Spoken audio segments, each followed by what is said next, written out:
Right now, they're afraid.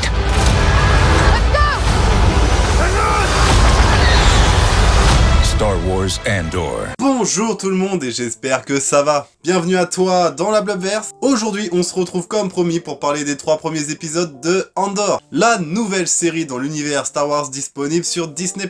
On a fait ensemble 2 vidéos réactions sur les trailers de Andor et le pressentiment que j'avais c'est qu'elle pouvait potentiellement être la meilleure série Star Wars, car au travers des bandes annonces ça a l'air vraiment bien traité, la série a l'air d'être prise au sérieux. Tony Gilroy qui était également le scénariste de Rogue One est également sur ce projet et ça se ressent autant dans les bandes annonces que dans les épisodes que j'ai déjà regardés, mais on va parler de tout ça ensemble. Avant de commencer la vidéo, surtout n'hésite pas à t'abonner. Je ne suis pas encore monétisable et tout ça demande beaucoup de travail, donc pour le devenir j'ai besoin d'un maximum de soutien.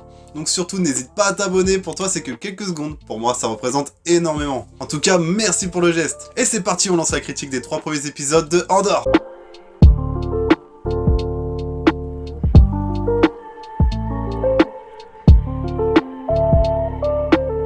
Est-ce qu'avec les 3 premiers épisodes on ressent du potentiel pour la suite de la série? Et bah c'est un grand oui. J'ai adoré rien que la scène d'ouverture, où Cassian qui est à la recherche de sa sœur se retrouve confronté à 2 représentants de l'ordre, mais pour s'en sortir il commence à les tabasser. Malheureusement il y en a un qui meurt, l'autre se dit je me rends, je suis désolé, mais pour pas prendre de risques il le bute. C'est la première scène de la série, donc ça marque déjà le ton, on sent qu'on est sur du sérieux, on sent que le personnage principal, le héros de l'histoire, va être confronté à des choix difficiles. D'ailleurs Tony Gilroy l'a dit lui-même, c'est une période de révolution, donc dans la première saison de Andor, il va y avoir beaucoup de morts. Et c'est à partir de ce moment-là que la série commence vraiment, car Cassian Andor va être recherché, va devenir hors la loi. Ce que j'aime dans cette série, on va pas voir la Force, on va pas voir les Jedi, les Sith, on est vraiment là pour voir un peuple opprimé se révolter face à un empire, et je trouve ça super intéressant. Ensuite, Cassian retourne sur sa planète actuelle, qui s'appelle Ferrix. On commence un peu à voir tous ses contacts, par exemple il a un collègue qui n'hésite pas à l'aider et à le couvrir. Pareil, il a une amie qui n'hésite pas non plus à le couvrir, et cette amie a un mari qui a l'air plutôt jaloux vis-à-vis de Cassian. On se rend également compte que Cassian en a arnaqué plus d'un dans Ferrix. En fait, il y a plein de petits éléments sympas qui ont été mis en place. On suit également l'un des représentants de l'ordre, qui contrairement à l'ordre de son supérieur, lui décide quand même de poursuivre la recherche sur Cassian Andor, et en gros de faire respecter la loi. On sent que lui va basculer du côté de l'Empire, ça se voit à des kilomètres. Ce que j'aime également dans cette série, c'est qu'on n'est pas sur une grosse production, on n'est pas là pour t'en mettre plein les yeux, pour qu'à chaque plan tu te dises waouh, c'est beau, c'est magnifique, c'est Star Wars.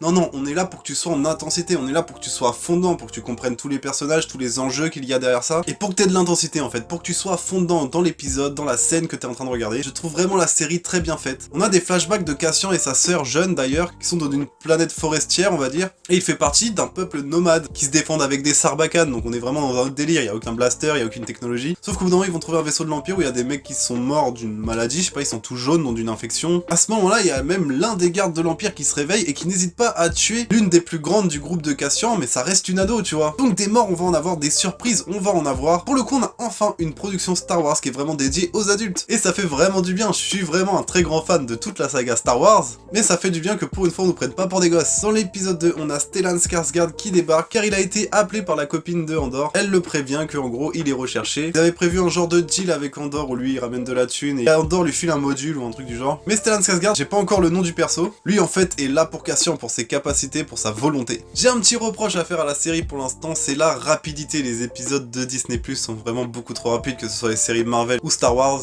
Mais là je vous explique quand même grosso merdo, dans l'épisode 2 ça dure 37 minutes au total. On a à peu près 1 minute 50 si ce n'est 2 minutes avec l'apparition du titre de Andor d'introduction. Donc on redescend déjà à 35 minutes et on a vraiment 5 minutes voire 6 minutes de générique littéralement. Donc l'épisode finalement ne dure que 29-30 minutes. Ça passe vraiment très rapidement et c'est un peu dommage. Mais l'épisode 3 est une réelle masterclass malgré sa rapidité. J'ai trouvé que l'intensité était excellente dans la série.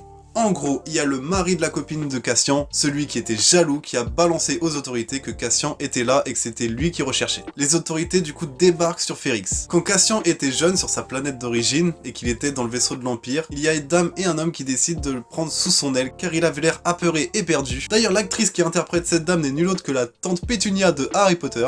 Et quand les autorités débarquent sur Ferrix des années plus tard, c'est directement chez elle qu'ils vont aller. Ils vont retourner la maison, commencer à lui poser plein de questions. Andor, lui, est sur le lieu de rendez-vous avec Stellan Skarsgård, et Stellan Skarsgård, justement, le met en garde sur le fait que les autorités arrivent. Il lui fait aussi comprendre qu'il est là pour ses capacités à s'infiltrer, entre autres, dans l'Empire. Dès que les forces de l'ordre débarquent sur Ferrix, en fait, l'intensité commence à monter. Les habitants commencent à bouger dans tous les sens. La copine de Cassian se fait choper. Elle commence à se faire un peu tabasser par les soldats pour qu'elle lâche des infos. À ce moment-là, son mari, qui regrette à mort d'ailleurs du coup d'avoir balancé Cassian, la pire connerie qu'il ait faite lui, voit sa femme en train de se faire tabasser par des soldats, donc il commence à y aller pour essayer de la défendre. Et le pauvre se fait malheureusement buter direct, sous les yeux de sa femme qui, elle, est attachée contre le mur. Les soldats décident de partir, mais sa femme, elle, reste attachée. Le pote de Cassian, lui, décide de mettre un gros poids lourd attaché au vaisseau des forces de l'ordre. Du coup, lorsque l'un des soldats est envoyé pour aller chercher le vaisseau, à cause du poids qu'il y a sur le vaisseau, et il fait juste un accident et il détruit le vaisseau des soldats. Et la scène avec Diego Luna et Stellan Skarsgård était vraiment très stylée. Au début, ils sont dans un hangar, on a plein de grosses machines suspendues qui arrêtent pas de tomber un peu au hasard, donc ça crée un peu des scènes d'intensité en même temps qu'ils commencent à faire sauter les explosifs et se tirer au blaster, donc du grand Star Wars quoi.